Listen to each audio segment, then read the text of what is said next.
So my talk today actually is going to be divided into two parts. The first part would be actually introduction plus our kind of old work about gating poor current, the main theme of today's talk, and then followed by the second half, which will cover actually the tail of these two channels that I'm going to talk about today. But I would like to start actually by having kind of a puzzle for you, asking if anybody knows actually who is portrayed in this slide. Anybody has a guess? I can give you some hints actually that he was actually one of the greatest scientists in the 18th century. He was actually for 25 years, he didn't change his daily routines. So he has the same routine over and over again for 25 years. Even the jacket that he's wearing here, we are sure about the color because he used to wear the same jacket for 25 years, okay? He was actually described by his colleagues to have repetitive, unusual action every day.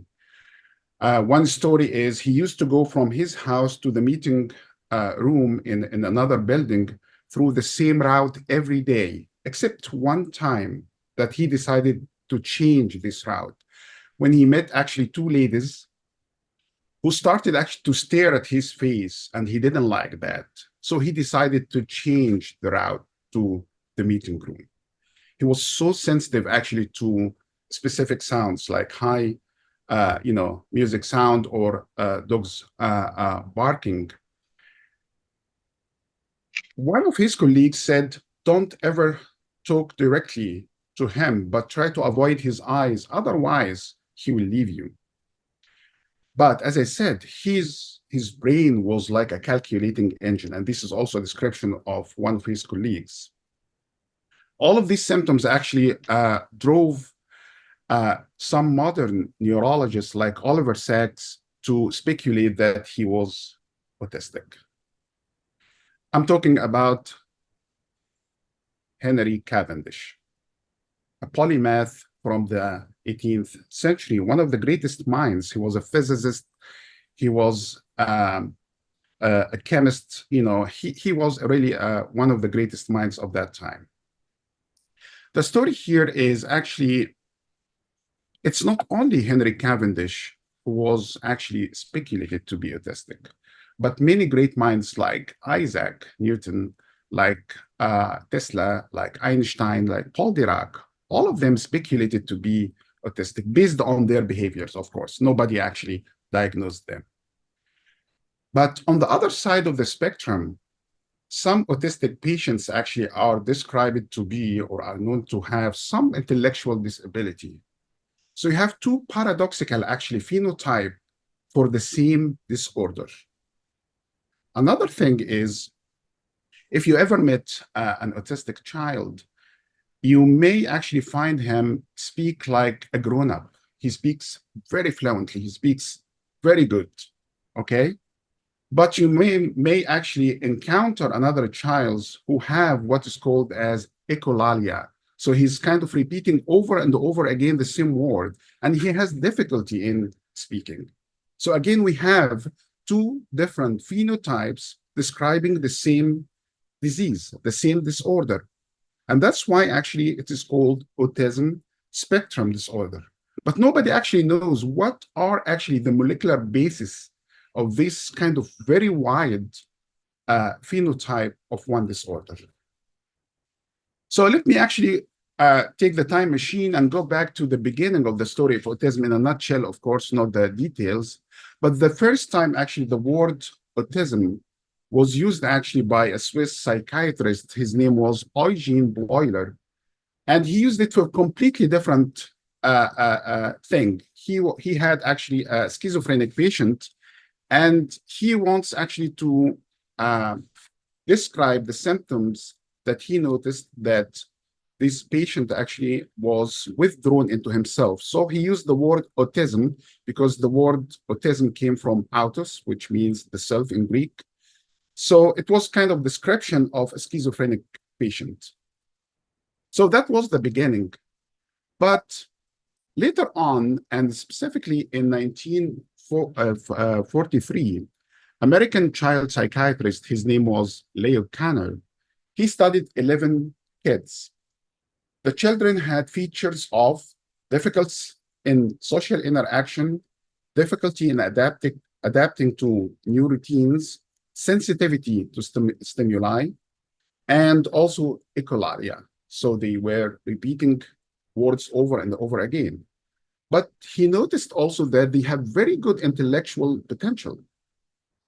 The year after that, 1944, an Austrian pediatrician, Hans Asperger, studied another group of kids, and he noticed more or less the same symptoms or the same behavior from his kids, except that his kids actually were talking like grown-ups. They were very fluent in speaking, in contrast to what Leo Kanner observed in his group of kids. In addition, he noticed that his kids actually had some kind of motor skills problem. So they were some kind clumsy, in when it comes to motor skills. So we tried actually in our lab to bridge the gap between these very paradoxical symptoms of one disorder, which is autism. So today I'm going to talk about a tale of two ion channels that we think they cause autism, and they cause autism with the same exact mechanism, which is gating poor current that I'm going to talk about. So let me start by, mentioning some numbers here. So autism is mainly a genetic disease. When you think about that, 60% of cases are due to genes. 50% of the total are inherited common variants, meaning that they pass from parents to their kids. But still 10% are de novo mutations, so they do not exist in parents, but they exist in kids. There is still another 38 to 40% of environmental factors, meaning it's related to like pollution and stuff like that. So you don't need to read this slide because I mentioned most of the symptoms of autism.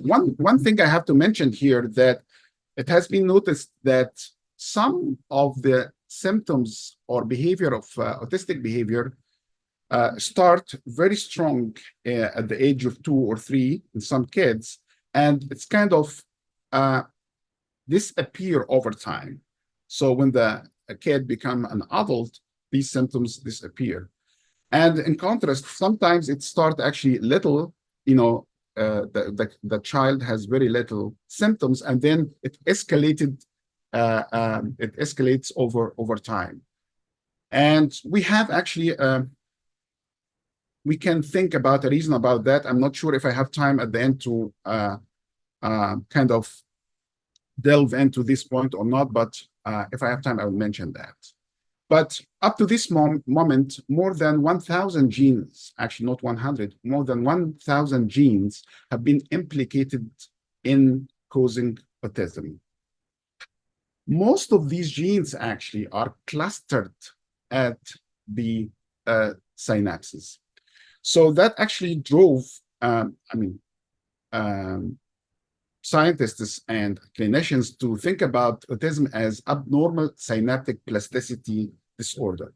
So if you can see the picture here, you can see that there is NMD receptors, calcium channels, sodium channels, chunk proteins, different proteins, which are mainly membrane proteins, have been implicated actually in autism. So for those who never kind of encounter or came across any research related to ion channels, I always actually describe ion channels to my students as, think about them as if they are doors. So we are very used to see the door, which needs a key to open it. Okay, you need specific key to open the door. And this actually resembles the ligand-gated ion channels, which there should be one specific chemical compound, a ligand here, that binds to the channel, and that will lead to the conformational changes that open the channel. Another type of doors, or also channels, is the here automatic door. It has a sensor that senses actually the person when he comes or she comes close to the door and then open the door. And this actually resembles the channels which have voltage sensor or temperature sensor. And today we are talking about voltage gated ion channels. So they have a sensor which senses any change in membrane potential, and accordingly they open the gates to allow ions to pass through it. A third type is the swinging door. You need to apply a mechanical force to open this door. And this is actually very close to the mechanically gated ion channels, where you need to apply a force to gate the channel open. So today I'm going to talk about voltage gated ion channels that causes autism.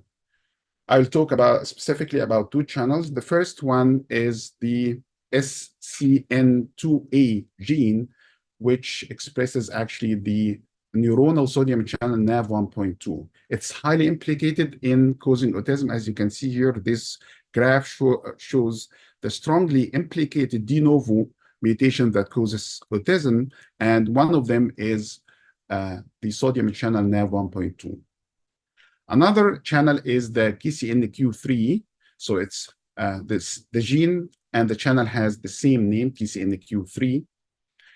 And interestingly enough, that both channels are highly expressed at the axon initial segments of neurons. For NaV1.2, it's mainly expressed in excitatory neurons. For KCNQ3 channel, it's actually expressed in both excitatory and inhibitory neurons. So they are very important actually when it comes to triggering an action potential, because axon initial segment is the area where the decision to fire or not to fire is taking place.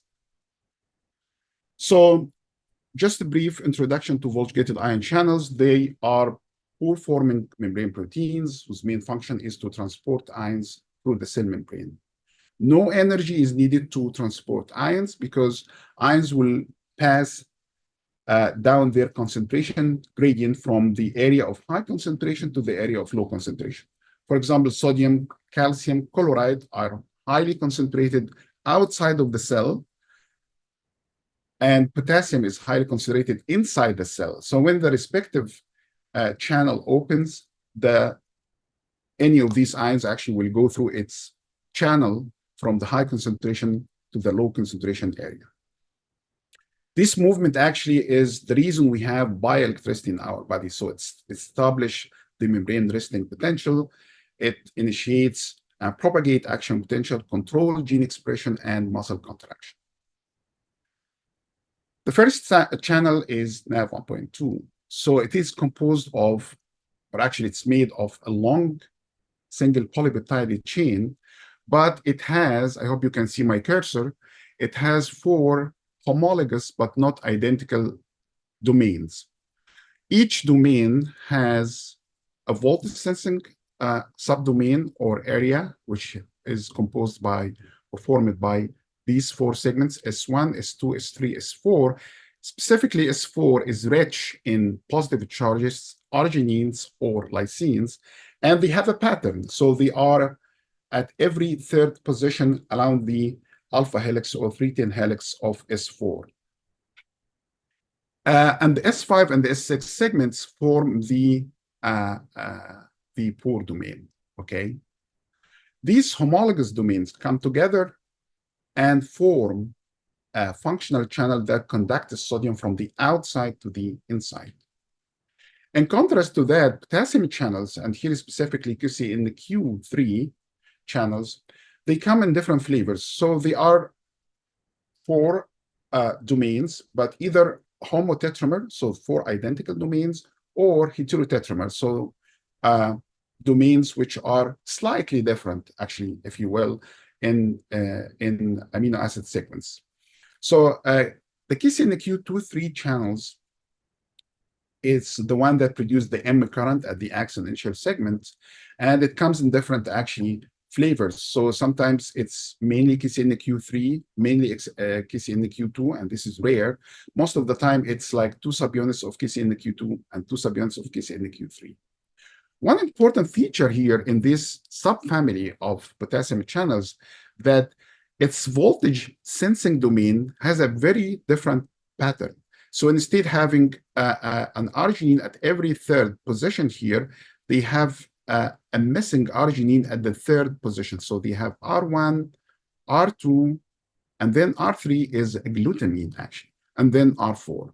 So keep that in mind because it's very important for the next information that I'm gonna talk about. So these 4 domains come together to form a functional channel that conducts potassium outside. The design of voltage sensor domain is very unique. So here I'm showing actually a crystal structure of the channel called NAVAB, which we discovered in this lab. And we managed actually to get the crystal structure in 2 states, the resting state and the activated state. And we made a morph between the 2 states to kind of imagine how the voltage sensor will move from closed to open state. So I'm showing here only one domain of one voltage sensing domain with the same more or less color, so gold or orange, S1, S2, and S3, and then S4 shown in purple here with the positive charges shown in navy blue. And then it's connected to the 2 domains, 2 pore domains out of 4, just for the sake of simplicity. And it's connected by this navy blue alpha helix, which we call S4, S5 linker. It's the linker which transduces the, physical sensing of voltage, change in voltage, into a mechanical action. So it's kind of a transducer. So if I trigger, if I play this video here, you can see that the upper movement of the S4 is pulling on the S4, S5 linker, which causes a dilation of the activation gate and as a result, conduction of current. If it happens to be that you are inside the cell now looking at the membrane, you will see that this outer movement of the S4 will lead to a dilation opening of the channel, which will allow ions to pass through it down their concentration gradient, as I mentioned. In reality, the voltage sensing domain is designed in a way to make what looks like an hourglass shape. So the S1, now I actually combined S1, S2, and S3 together because in reality, they form what it looks like an hourglass, meaning that there is only one part which the fluid from the outside and the inside do not actually exchange. So you have an outer crevice, inner crevice, and then you have this hydrophobic septum formed by hydrophobic residue from S2, phenylalanine, and 2 negative charges from S2 and S3. The point here is that this small septum is the one that prevents this actually exchange of fluids from the inside of the cell and the outside of the cell. And you may wonder why actually we have this design. If you think about the fact that you need actually a channel, so this is when the S4 is at the resting state, and then it moves up, as I showed in the movie, to open the channel, and you have the 4 arginines. So if you think about that, we need the channels to be very reactive to any change in membrane potential. And so at the resting state at -70, -80 millivolt, you have an electric field of around 23 million volt per meter, okay? And this is if you actually divide this voltage by 30 angstrom, the length of the plasma membrane or the thickness of the plasma membrane. But in addition to that, the hourglass here plays the role of a lens, a kind of electromagnetic lens or electric lens that focuses actually the electric field to a very small area of the membrane, which means that if there is any change in the membrane potential, it will be actually increase at this area and leading to a very reactive action from S1. And that's why actually when we talk now, I'm moving my hands, I'm processing information from what I'm seeing. All of this actually is done by ion channels, and they need to be reactive and they need to be very fast. You don't need to wait like, taking a few seconds to have an action. So this means actually that this area, this is the message, take-home message of this slide, that this area is very kind of vulnerable to minor changes. So if you mutate the charge here, you will disrupt this interaction between positive charges and negative charges. But before going into that, I want to mention that because of the movement of the voltage sensing domain and the pore domain, you have different states of the channel. Resting state, when the voltage sensor is down, and then if there is a stimulus, the voltage sensor will go up, the channel will open for just short time, 1 to 2 milliseconds, and then it will enter what's called fast inactivated state, where there is an IFM motif in case of sodium channels that will block the channel, or the N-terminal in case of potassium channel that will block the inner part of the channel allosterically and prevent any movement of ions. If there is one stimulus and then the membrane goes back to resting state, everything will go back to normal. And you have a ready to go big pool of channels that ready to activate again.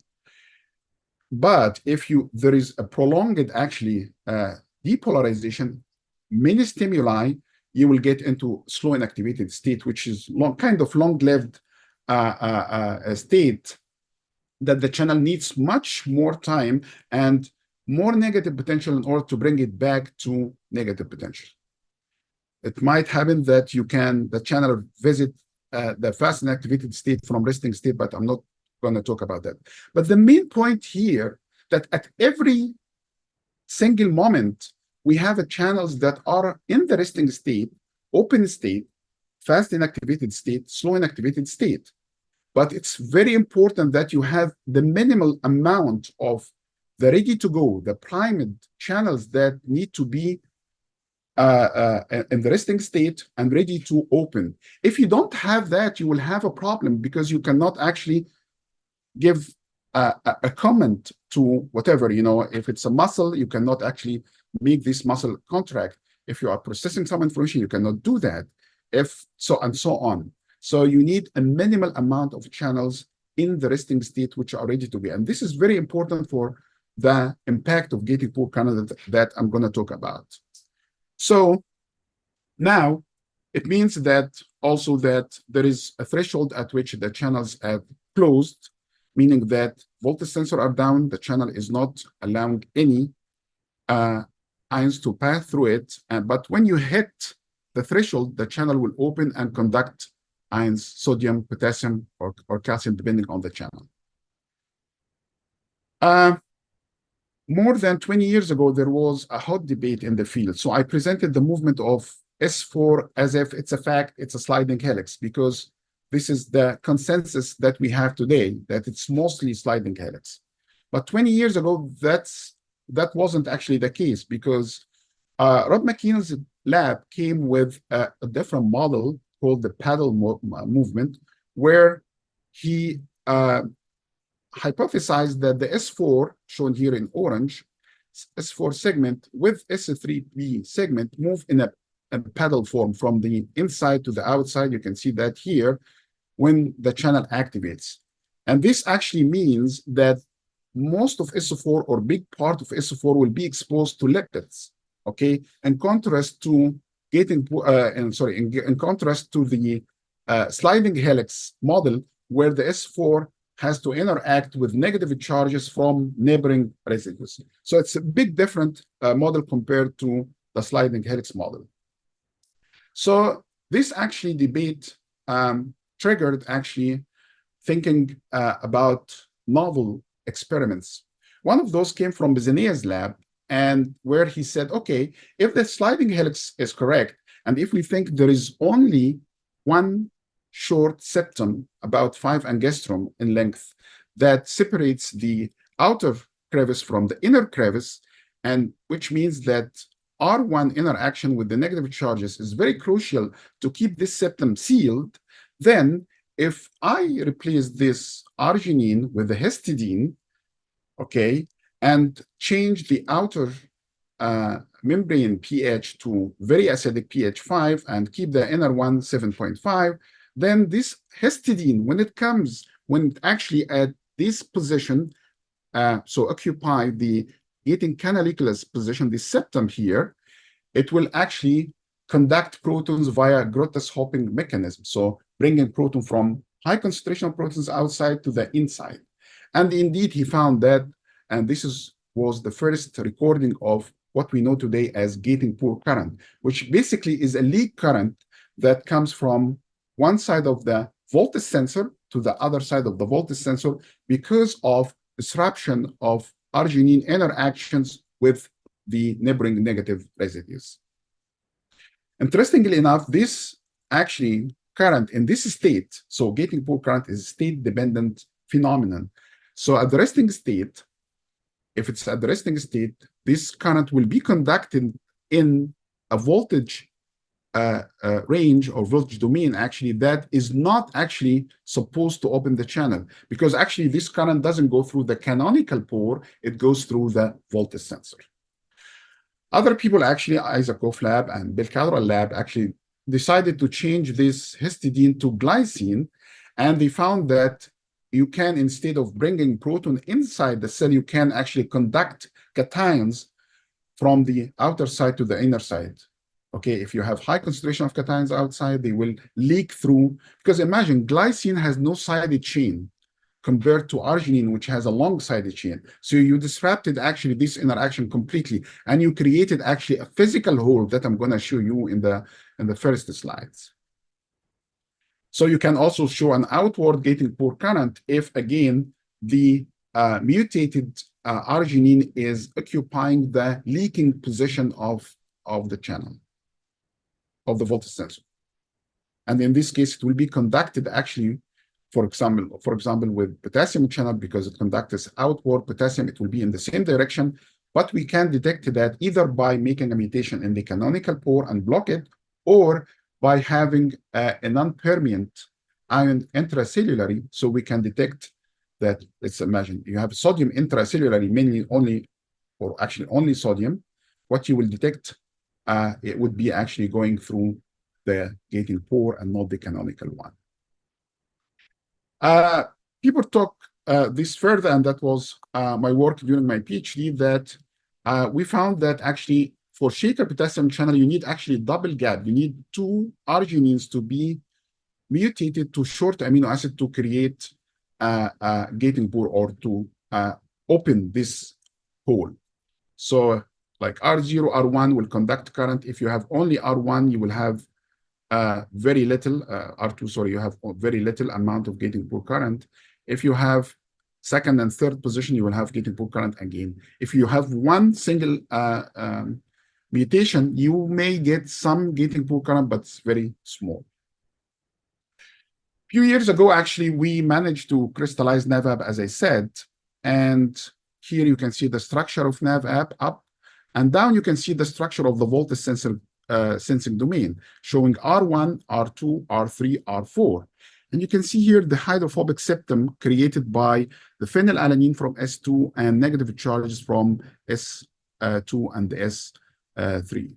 So the point here, we aimed actually to check if we can see a physical gating pore, a physical hole in the structure. So if you crystallize the wild type, you will see beautifully that there is two water crevices. We used a program called MOLE, which checks for the areas of the protein which is accessible to fluids. So you can see here outer crevice, inner crevice, and then the hydrophobic septum here is preventing the conduction of fluid through the voltage sensing domain. Then we introduced a mutation at the R3 position, and this mutation actually is known to cause what is known as normocalemic periodic paralysis, a disease that causes paralysis, as the name of the disease implicate in NAV because of missense mutation in NAV 1.4, which is the muscle sodium channel. When we put this mutation in NAVAB, we discovered actually we resolved a physical opening gating pore. And this pore actually resulted from the continuation here. You have removing of R3G disrupted the interaction with the negative charges and created a continuous tunnel that conducts this fluid from the outside to the inside. So that was actually the first proof that gating pore current is real. So what is the correlation between autism and gating pore current? I just want to start by actually here remind you that our brain works underneath this big kind of title, excitation inhibition balance. It doesn't mean that there should be equal excitation inhibition, but it means there is some kind of equilibrium. If you tip this equilibrium towards more excitation or more inhibition, this will result in diseases like epilepsy, like schizophrenia, and now we think autism is among these diseases that resulted from this imbalance between excitation and inhibition. So just to remind you, I'm going to talk about two channels, KCNQ2-3 channels, which are high clustered at the axon initial segment, 17 channels per micrometer square, and it opens at minus 80 millivolts. So if the membrane gets depolarized to minus 50, these channels will open, conduct outside potassium to the outside, and bringing back the membrane potential to minus 70, minus 80. In contrast, NAV 1.2 is much higher, has a much higher concentration at the axon initial segment, 200 approximately, 200 channels per micrometer square. And it makes sense because it needs to trigger the action potential. So it needs to have a high concentration at this area. And it opens at more depolarizing potential, minus 50 millivolts. So when we started working with KCNQ channels, we noticed that they have this missing arginine at the third position. So we have a glutamine. And we wondered if there is a natural small gating pore current. And indeed, we found that there is actually an outward gating pore current. It's R3 position. So it will only be at the leaking position when the S4 goes up, when the channel is activated. And that's why it conducts this outward gating pore current. And to confirm that this is really a natural gating pore current, we mutated the Q3 to R. And we abolished this gating pore current completely. You can see the red curve here. So we confirmed that there is some kind of natural gating pore current that we don't know the physiological function of it, but we are kind of speculating that if the channel or if the neuron actually needs to be repolarized slightly, this is enough. If this current, goes through the voltage sensor would be enough.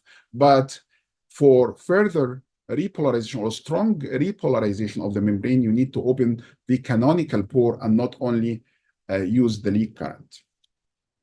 So we discovered more than 34 voltage-gated ion channel de novo mutations that have been found in the voltage sensors of the KCNQ2-3 channels. I will focus today only on two mutations, R1 and R2 in KCNQ3. When we introduced the first mutation, Q, at position R1, we realized actually that we are creating a double gap, as I was talking about double gap in Shaker potassium channel, because one turn above R1 position is a threonine, which is a short amino acid. So we expected actually to get big gating pore current, which indeed is shown here. So we get inward gating pore current because it's the resting state that will leak. It's a state-dependent gating pore current. And it starts to appear at around minus 40, minus 30 millivolt. And we found that this current actually, or this gating pore, is more selective to potassium, more to sodium. So what we think is happening that once the membrane goes to minus 40 millivolt, the S4 will go down and will be at the leaking position. There is no R1 to protect the channel from leak. So there is no interaction between this residue here, R1, and the negative charge because you have glutamine, and that will cause a leak of the channel. For the second mutation, R2C, introducing cysteine at the second position here also creates a double gap, because naturally, remember, there is glutamine at the third position. So now we are creating another double gap. And to our surprise, this, not actually surprise because we were expecting that the onset of gating pore current here is more depolarized. It's at 0 millivolt compared to minus 40 millivolts. So if you overlay the two graphs here, R1 and R2, you will see that R2C leaks first if you come from more depolarized potential. And that makes very much sense, because if you think about S4 is in the up position, R4 is close to the gating pore, and then R3 will pass, and then R2 will encounter the leaking, or will come to the leaking position before R1, and that's why it will leak before it. And this is one example of the beautiful things that you can do with gating pore current. You can actually infer about the how S4 moves. So you can see that there is a sliding helix here from this recording. After that, actually, we quantified this gating pore current. We compared the amount of leak compared to the current coming from the canonical pore, and we found it's 4%. It's not a trivial amount of current, but at the same time, we wondered how this 4% of current would disrupt or affect neuronal firing. So we decided actually to using CRISPR-Cas to introduce this mutation R2C into the ventral tegmental area of the mice brain.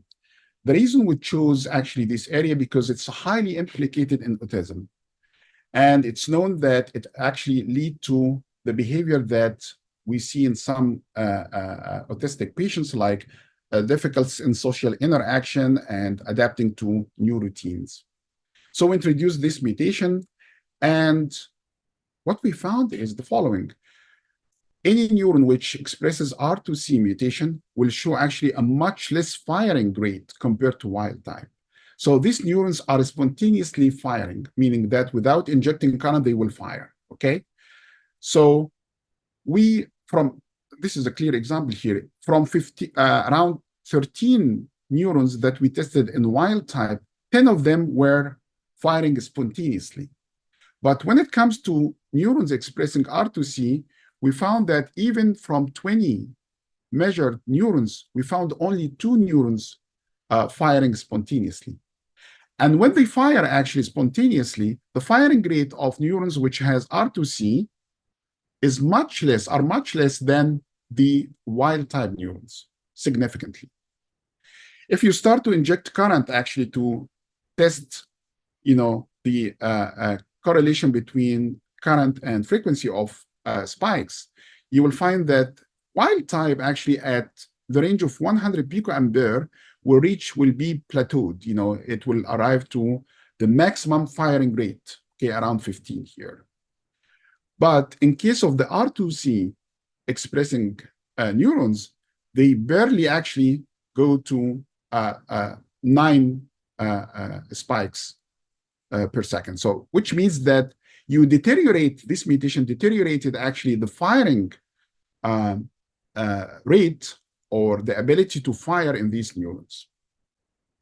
Not only that, but if you look at the interval between successive action potentials here, you will notice that over time, the time interval gets wider compared to wild type. And this is what we call accommodation.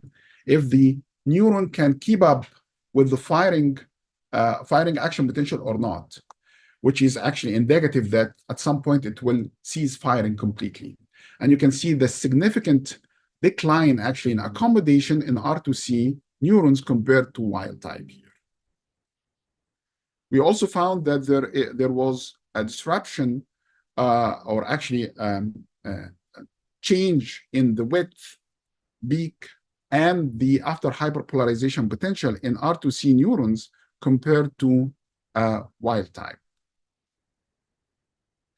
Also, the threshold of triggering an action potential was significantly more depolarized in R2C. So imagine this situation, you are at the resting state, a lot of leak goes into the membrane, mostly cations, which will depolarize the membrane and further put channels in the sodium channels in the inactivated state. So you need more actually electric power to trigger an action potential because your pool actually is now diminished.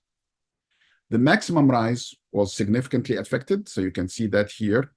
The R2C neurons are shown in purple, the other one navy blue. So you can see the maximum rise decline, and also the maximum decay was significantly actually decreased compared to wild type.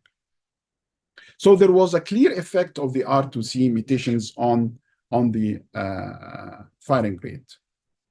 So how mathematically we wanted to understand how could it happen.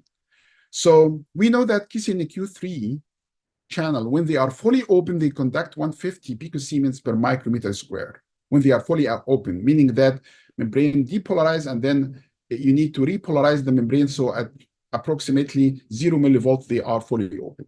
But at the resting state, you don't need to open all the channels. Only 4% of the channels are open, which will conduct 6 picosiemens per micrometer square. Okay? Imagine now, in addition to that, you have actually, when we quantified the gating pool current amount, we found that it's 6.7 picosiemens, but it goes in the other direction. So the KCNQ3 canonical pore conducts outward potassium current in an amount of equal to 6 picosiemens per micrometer square to keep the membrane hyperpolarized at minus 70 millivolt, and at the same time you have 6.7 picosiemens coming from the outside to the inside to disrupt this. So basically you are shunting the conductance completely, and that actually will push the membrane to more depolarizing potential. And as a result, remember the slide of the inactivated state, you will push most of the pool of voltage-gated sodium channel to the inactivated state. And as a result, you will actually lead to the pattern that I showed you, reduction in firing rate and eventually ceasing the firing completely. And that's why we think what is happening with this mutation, that you are tipping the balance towards more inhibition. And as a result, you are shutting down the ventral tegmental area, partially or completely, depending on the severity of disease. And this actually can explain the social interaction deficits that we see in some patients, because they are coming mostly partially from this area, the ventral tegmental area, deficits in reward learning, and many other behaviors that are related to dopaminergic neurons. At the same time, we found similar mutations also in the voltage sensing domain of the sodium channel, NaV1.2. And to our surprise, these mutations actually lead to, again, gating pool current, yes, but to our surprise, the amount of gating pool current here was only 0.1% compared to 4% in case of potassium channel, much less gating pool current. Not only that, but the onset of gating pool current in the 3 mutations is around minus 90 millivolt. So we wondered, how could small, very small in this case, like 40-fold less than the amount of gating pool current in case of potassium mutations, and at the same time, very negative, minus 90 compared to onset of 0 millivolt in case of R2C mutation. How could these mutations actually have an effect? So we started actually by checking the biophysical properties, because we said there might be actually a significant, very significant change in their biophysical properties, and there should be somehow similar changes in biophysical properties in the 3 mutations that converge to lead the disease. But here you can see that there isn't a change in the activation profile. Only this mutation R853Q was slightly hyperpolarized in activation compared to wild type and the rest of the mutations. And when it comes to inactivation, only one mutation, the R1626Q, showed a significant change in their inactivation time constant compared to the rest of the channels. with back to R853Q showed significant changes in inactivation. But as you can see here, you have different effects, significant somehow, but it doesn't converge to explain why we have the disease. So we decided actually to do the same as we did with potassium channel. We wanted to introduce this mutation via CRISPR-Cas into the mice. We didn't manage to do that, unfortunately, because of the size of NaV1.2. It's hard to package such a big channel at that time in adenovirus. So we decided actually to make a mouse model actually of the 3 mutations.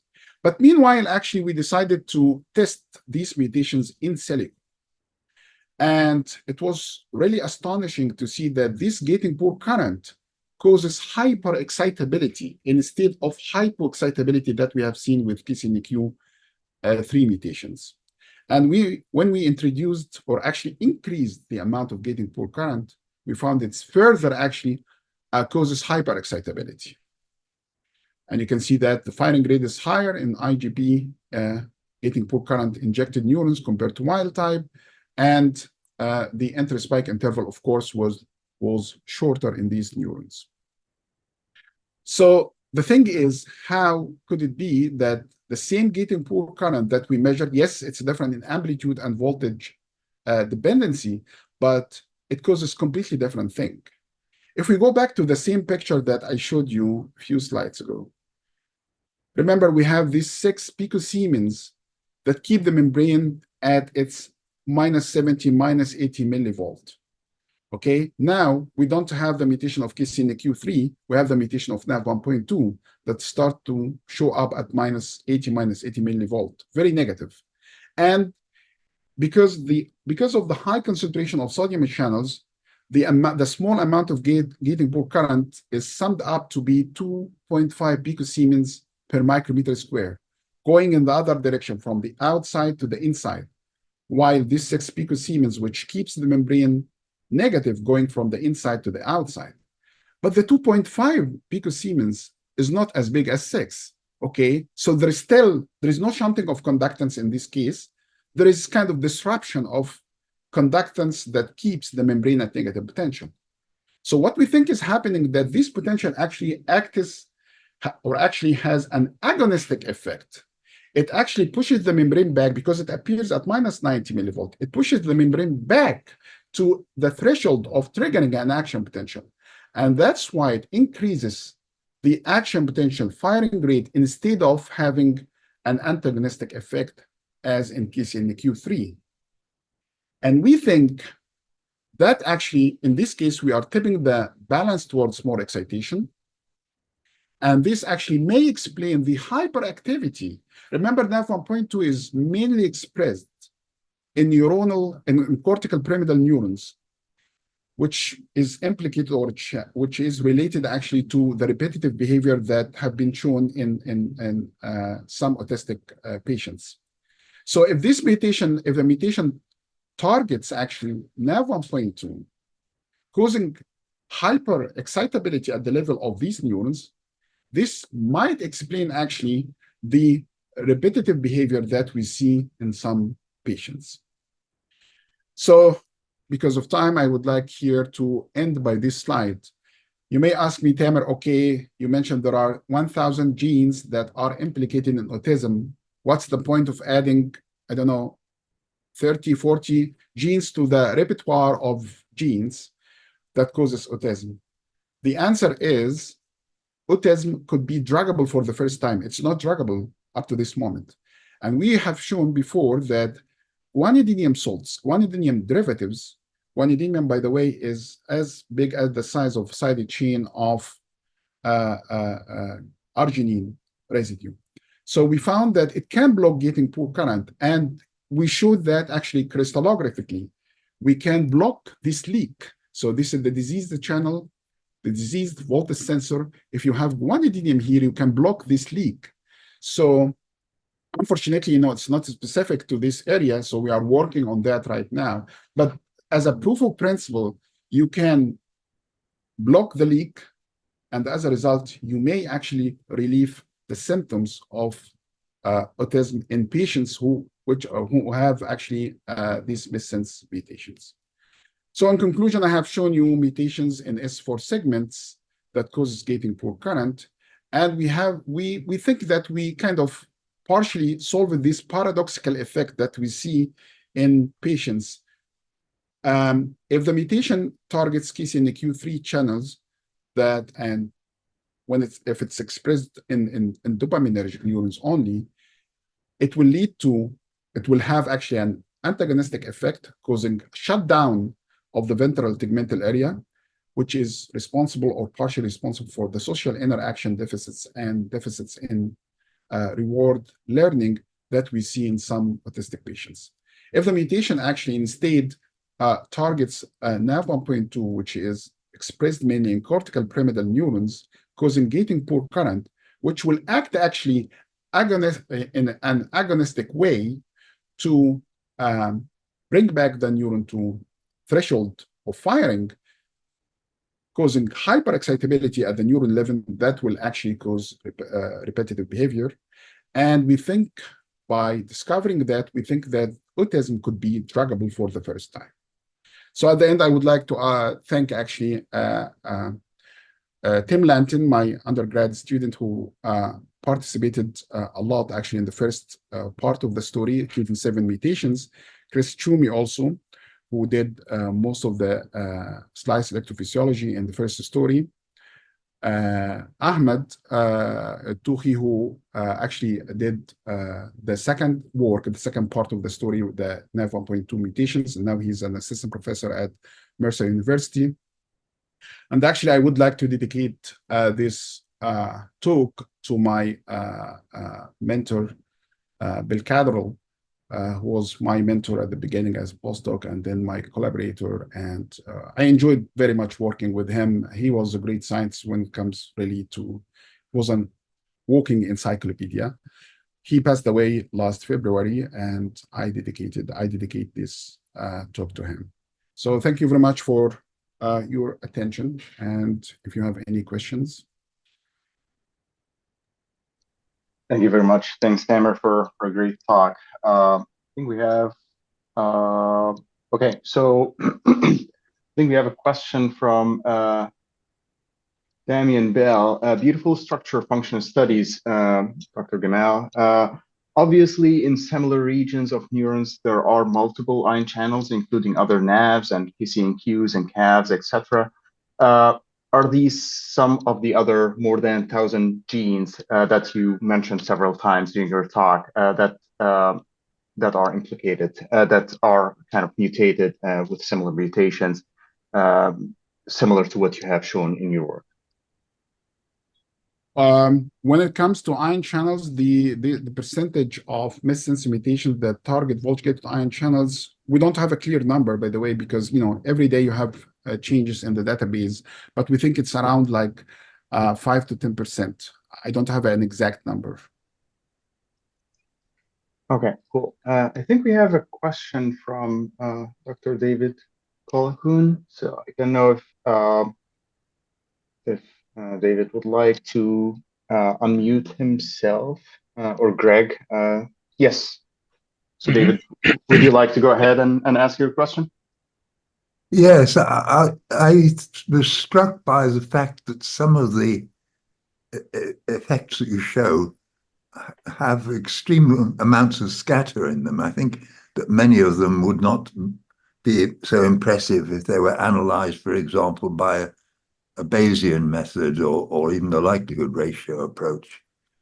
A single star is nothing in those approaches. And the distributions looked very curious. 1 or 2 outliers seemed to cause the quote significant unquote difference. Not that I approve of that term, but go on. So are you talking about the amount of gating poor current? I didn't get your question. I'm sorry. Well, it first struck me when looking at a slide about accommodation. Okay. The fact that the evidence for there being a difference there seemed to me to be very slim, really. Well, what we found is a very significant change in the firing rate of neurons a reduction in the all the morphology, all the properties and the morphology of action potential. It was a very significant effect. So you don't think that these effects are strong enough to explain the effects? Well, I suppose what I'm saying is that p-values are rather disfavored among statisticians these days for reasons which can't go into them here, but they've been very much rehearsed in the literature. And I think a likelihoodist approach or a Bayesian approach would be perhaps a safer way to analyze things. That's my comment. Yeah. Okay. Yeah. Thank you. Thank you. We have one more question from anonymous attendee. Thank you for the great lecture. My question is are there any compensatory mechanisms of the ion-gated channels where the firing rate is impacted in other axonal regions? Yeah, that's a great question. We don't know. But apparently, if our hypothesis is correct, and this data explains why some subgroup of patients have autism because of gating poor current, apparently there isn't such a mechanism. Otherwise, patients actually would be in good shape. But the short answer actually is we don't know. Yeah. Connor, you have a question? Yeah, a couple of questions. Thanks, Tamer. That was really interesting. I loved the introductory slides. I'm inspired by some of your door analogies. I'll use them in my teaching. That's cool. One question I had was, so am I right in saying for some of these gating currents, you saw some selectivity for potassium over sodium? And have you looked at other monovalent cations to see if that obeys any of the Eisenman sequences that might give insights into how you get selectivity at that permeation pathway? That's a great question. So we know that from measuring actually the selectivity of many gating poor currents in many channels, that it's always more selective to potassium more than sodium. And the reason behind that is potassium actually, as we know from Rod McKinnon's work, it actually permeates kind of naked without actually any without any hydration shell. Okay, so remember, this gating pore current or gating pores are not designed to be selective, are not designed to select any ions. So for potassium, it's easy to get rid of its hydration coat and just go naked. For sodium, actually, it's always hydrated. It's at least partially hydrated. So the energy cost of getting rid of the hydration shell and go through it, the permeation or the gating pore is very costly, and that's why potassium is more selective.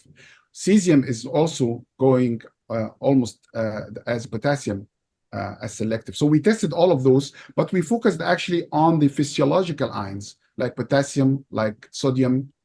Calcium blocks actually this gating pore current, or it diminishes actually the amount of gating pore. Great, thank you. I've got another question, but I'll save it for the end so other people can get there. Yeah, we are a little over time, so I will ask the last question here. One of the challenges of ion channel modulators is specificity. Have you tested your NAV modulators against any other isoforms within the CAM? In terms of other isoforms, in terms of gating pore current? I guess that's my understanding. Okay. Yeah, so from our work and other actually labs' work, they found that it's very differential. So remember, the structure of the voltage sensing domain is different slightly from one domain to another domain within the same channel, and from one channel to another channel. The very signature of amino acids is very different. Okay, so we know that you cannot guarantee that every time you mutate a long arginine or lysine to a short amino acid, you will get a gating pore current. Sometimes you have, and Shaheen's lab showed that in the past, that in domain 4 of NAV 1.4, you need to mutate actually 2 to 3 successive arginines to trigger gating pore current. However, in domain 1 and domain 2, only one single amino acid arginine mutated to short amino acid is enough to cause the leak. So it's very different depending on the very amino acid signature of each domain. Well, that's great. There are a few more questions that I will be sending to you by email, just for the sake of time. But thank you so much again for a very kind of exciting talk, and for very interesting series of questions coming up. So thank you very much again for accepting our invitation, and thank you everyone for attending. Thank you. For the invitation. Thank you. Thanks, Tamer.